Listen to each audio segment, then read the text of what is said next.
Oke, halo sobat ngelamun, balik lagi dengan gua Krisna tapi nggak biru. Mana kabarnya kalian semua? Semoga kalian tetap baik-baik saja ya sobat ngelamun. Kalian pernah merasakan di situasi di mana kalian sangat membutuhkan uang untuk kepentingan yang sangat penting di hidup kalian. Dan ketika kalian meminjam kepada seseorang, seseorang itu pun malah menjauh dan meninggalkan kalian.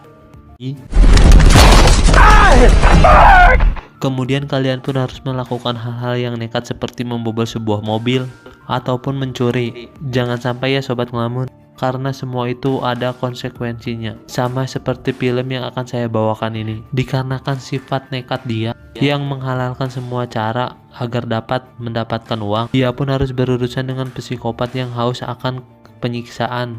Dan tanpa banyak lagi bicara, langsung aja kita gaskan.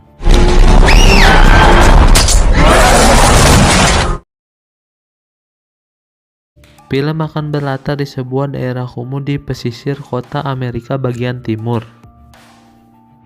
Film akan berfokus kepada seseorang pria yang bernama Eddie Barris. Without the van, there's no way for me to pay you Give me back. the goddamn money you owe me, or get the fuck out of my face. Kemudian Eddie menelepon mantan istrinya dan meminta maaf bahwa ia tidak dapat menjemput Sarah anaknya, dikarenakan mobil miliknya harus masuk bengkel. Kemudian di bengkel Eddie melihat sebuah sepeda, namun harganya terlalu mahal untuk dirinya. Kemudian dengan tidak sengaja ia pun melihat dompet yang tergeletak di atas meja. 475. Until then, we're done talking. Eddie pun diusir dari bengkel, namun ia mendapatkan dompet yang tergeletak di atas meja itu.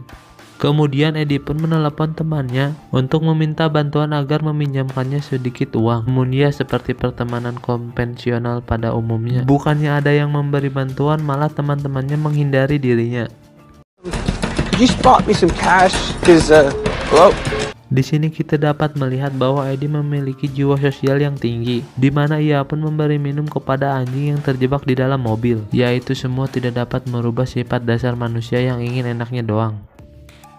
Kemudian di perjalanan Eddie pun ditelepon oleh Sarah anaknya, di mana ia menanyakan kenapa Eddie tidak menjemputnya di sekolah. Namun pembicaraan mereka harus terpotong ketika Eddie melihat sebuah mobil mewah terparkir di depannya.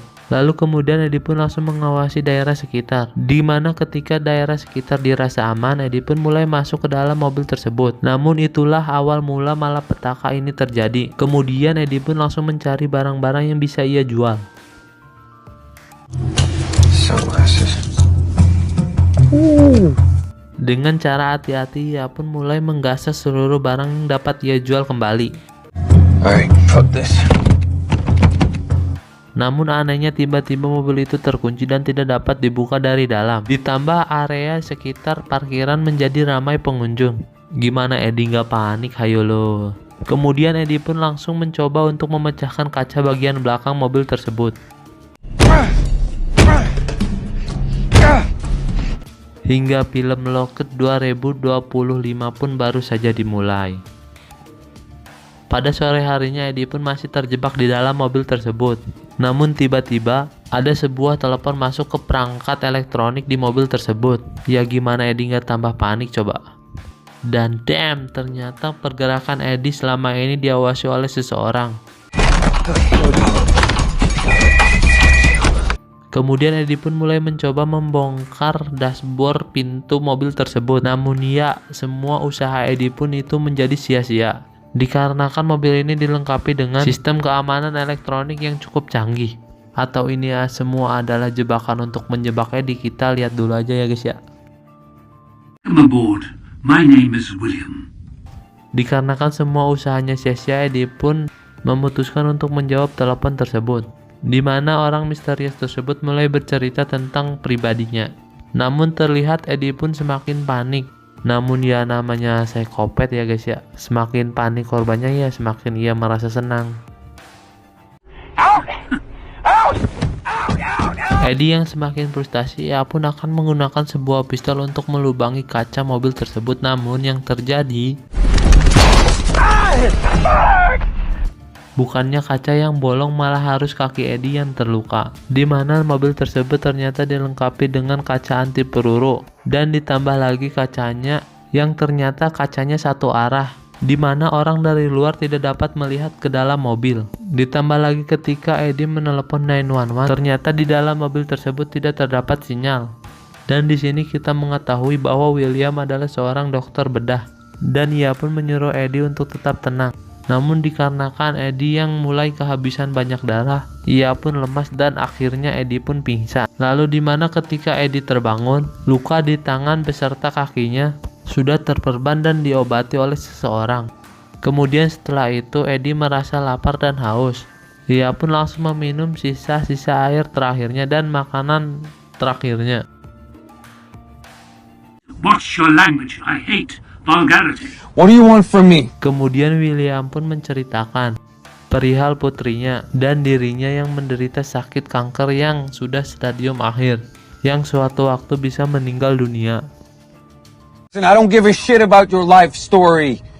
Akibat respon dan perkataan Eddie yang cukup buruk terhadap William pun mulai menghidupkan AC-nya dengan temperatur yang cukup membuat Eddie kedinginan. Sampai-sampai Eddie pun harus mengalami hipotermia karena rasa dingin yang dihasilkan dari AC tersebut. Namun tiba-tiba di tengah sekaratnya Eddie, William pun mematikan AC mobilnya. Hari demi hari Eddie lalui di dalam mobil tersebut. Bahkan kencing saja Eddie harus ditampung oleh botol. Kemudian tak lama dari itu, William pun menelepon kembali. Kemudian Eddie meminta agar ia diberikan saja ke polisi agar mendapatkan hukuman. Any money I can't read? I read. College? They just send you to jail like anywhere else. What about Syria? Atau Eddie meminta dibunuh saja oleh William. Entah apa yang direncanakan oleh William pun menolak semua permintaan Eddie tersebut. Bahkan Eddie harus sampai memohon kepada William agar ia dibebaskan atau diserahkan kepada polisi.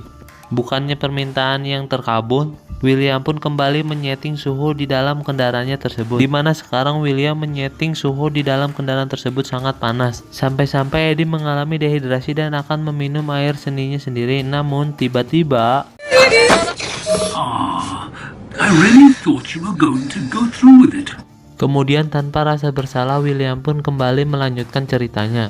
Kemudian William pun menanyakan nama lengkap Eddie untuk mengeceknya di riwayat rumah sakit atau kesehatan Eddie. Setelah kemauan William terpenuhi, kemudian Eddie pun diberi sebuah botol minum. Lalu kemudian Eddie pun langsung meminumnya dikarenakan ia sudah dehidrasi parah. Di tengah-tengah kesengsaraan itu, Eddie masih saja sempat untuk menggosok lotre miliknya. Dan ternyata Eddie pun memenangkan hadiah tersebut. Entah perasaan apa ini, sedih campur senang, pokoknya ambiar lah guys. Sorry, Eddie, but with cancer, one has good nights and bad nights. Kemudian William pun kembali bercerita bahwa ia sering sekali mengalami kebobolan di mobil. Dan semua aksi itu pun berakhir dengan sempurna. Dan oleh karena itu pula William pun merancang mobil ini. I might be a psycho, because I don't feel bad for you at all. Dikarenakan Eddie menjadi pendengar yang baik, ia pun diberikan sebuah makanan oleh William. Kemudian setelah itu Eddie baru menyadari bahwa William berada di sebuah apartemen di sekitar parkiran tersebut. Lalu ia pun mulai mengecek kamera CCTV atau kamera pengawas. Setelah mengetahui bahwa William sedang tidak mengawasinya, lalu kemudian Eddie pun mulai memotong kontak sikring aliran listrik mobil tersebut, di mana ia akan menonaktifkan kelistrikan mobil tersebut. Aduh, ngilu banget anjir. Aksi Eddie pun sentak ketahuan oleh William. Lalu kemudian Eddie pun menggunakan kakinya untuk menonaktifkan kelistrikan mobil tersebut. Singkat cerita, akibat dehidrasi yang sangat parah dan tidak terdapat air lagi di mobil ini, tidak ada cara lain, Eddie pun memutuskan untuk meminum air seninya sendiri. Di tengah keputusasaan Eddie, ia pun teringat dengan Sarah anaknya. Kemudian di malam harinya, di tengah-tengah keheningan malam, tiba-tiba mesin mobil dan seluruh kelistrikan pada mobil menyala secara tiba-tiba. Hingga Eddie pun. Namun sayangnya ternyata mobil dapat digunakan menggunakan remote control dari jarak jauh.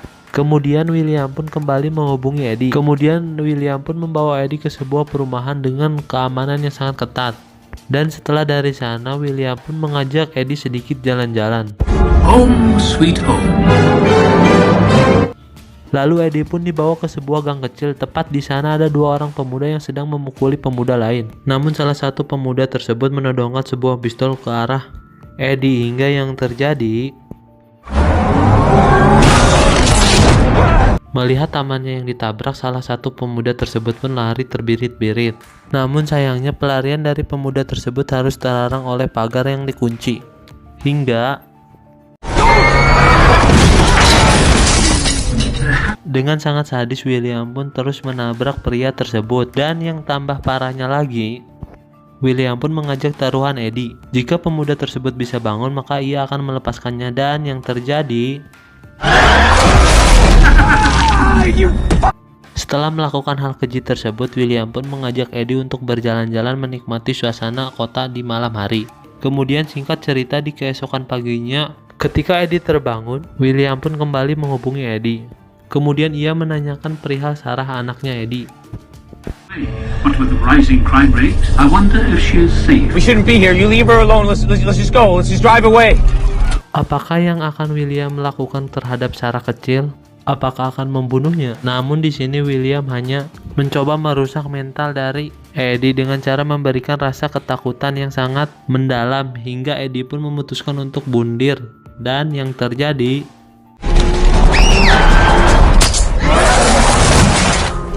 Eddie yang melihat kejadian barusan, ia pun sangat murka terhadap William. Dan dari kejadian tersebut pula, Eddie pun mulai memberanikan diri untuk melawan. Ia pun akan merusak satu persatu kamera yang terdapat di mobil tersebut. Ia pun harus melakukannya walaupun ia sedikit tersengat listrik. I said I'm fucking done! Kemudian setelah itu Eddie pun membuat sebuah voice note untuk Sarah, putrinya, di mana ia sangat khawatir bahwa ia dan Sarah tidak akan pernah bertemu lagi, sambil memandangi video-video kebersamaan mereka berdua. If I could do it all again, I'd show up, baby, you know. Namun nampaknya pesan tersebut harus terjeda dikarenakan tidak ada sinyal di mobil tersebut. Namun tanpa disangka, Eddie pun dibawa ke sebuah pelabuhan dan menemui seseorang. Dari perawakannya, orang tersebut pun sudah cukup tua, di mana ia adalah William. Hello, Eddie. I'm William.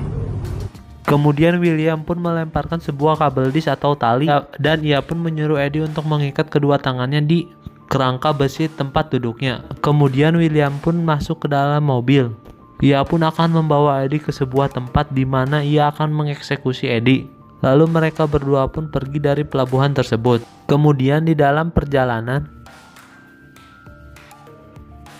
William pun menceritakan asal mula ia melakukan ini terhadap Eddie. Tanpa perencanaan, ia melakukan hal ini dikarenakan anak perempuannya harus mati di tangan perampok yang membobol mobilnya tempo lalu. Break me. Destroy me. Plan? No, there's no plan, Eddie. Kemudian pihak kepolisian tidak bisa berbuat apapun mengenai hal tersebut. Maka biarkan dia yang memberikan keadilan yang seharusnya didapatkan oleh para perampok seperti Eddie. Dan tanpa William sadari, Eddie hanya memancing fokus dari William. Dengan cara Eddie mengajak ngobrol William perihal anaknya atau kelakuan William yang mengatasnamakan putrinya. Namun di sini William terus menyiksa Eddie dengan cara mengerem secara mendadak sehingga kepala Eddie harus terbentur ke dashboard mobil. First of all, those scumbags who robbed us at gunpoint took everything we had and... Having fun now, aren't we? Yeah. Little people. That's right. Yeah, like you're some fucked up wannabe Batman. Eddie pun terus mencoba menggapai saklar dengan kakinya tanpa William sadari untuk mematikan kelistrikan pada mobil tersebut. Hingga yang terjadi, Street smart, bitch. akhirnya Eddie berhasil mematikan kelistrikan tersebut yang mengakibatkan mobil harus terjun bebas ke jurang. Lalu kemudian tanpa sengaja menarik pelatuk dari pistolnya dan peluru pun ditembakkan. Lalu memantul mengenai kaca dan terarah kepada dirinya sendiri. Sementara Eddie harus mengalami mules ekstrim di hidungnya. Kemudian setelah Eddie tersadar, ia pun langsung bergegas memotong tali pada tangannya. Setelah terlepas, ia pun langsung meluapkan seluruh emosinya kepada William. Namun ketika Eddie akan mengakhiri semuanya, ia pun harus terdiam mendengar suara telepon berdering, di mana itu adalah telepon dari putrinya. Dikarenakan ia sangat khawatir kepada Eddie setelah mendengar voice note yang Eddie kirimkan tadi. Eddie hanya menjawab semuanya baik-baik saja dikarenakan ia tidak ingin Sarah khawatir. That was fun, Eddie. Eddie yang melihat api yang mulai berkobar. Ia pun langsung berlari ke arah bagian belakang mobil dan memecahkan kaca belakang. Akhirnya Eddie pun berhasil meloloskan diri dari mobil tersebut. Sementara itu William cosplay menjadi sapi panggang di dalam mobil tersebut. Dan alhamdulillahnya Eddie pun mendapatkan tumpangan untuk menuju kota. Kemudian setelah kejadian tersebut, Eddie pun langsung bergegas untuk mengambil van-nya di bengkel. Namun gobloynya ternyata mobil Eddie tidak dikerjakan oleh sang mekanik. Sementara itu Sarah masih menunggu di depan sekolahnya. Dan tanpa diduga ternyata Eddie menjual mobilnya dan membelikan sepeda baru untuk Sarah. Sehingga mereka berdua pun dapat bertemu dan hidup berbahagia. Hingga film pun selesai. Bagaimana sobat ngelamun, filmnya sangat menegangkan sekali bukan? Pelajaran yang dapat kita ambil dari film ini ialah seorang ayah dapat melakukan apa saja untuk melindungi sang putrinya. Dan terkadang penjahat terlahir dari orang baik yang tersakiti. Oke sobat ngelamun, jika kalian suka dengan konten seperti ini jangan lupa untuk like, comment, and subscribe. See you to next video. Bye bye.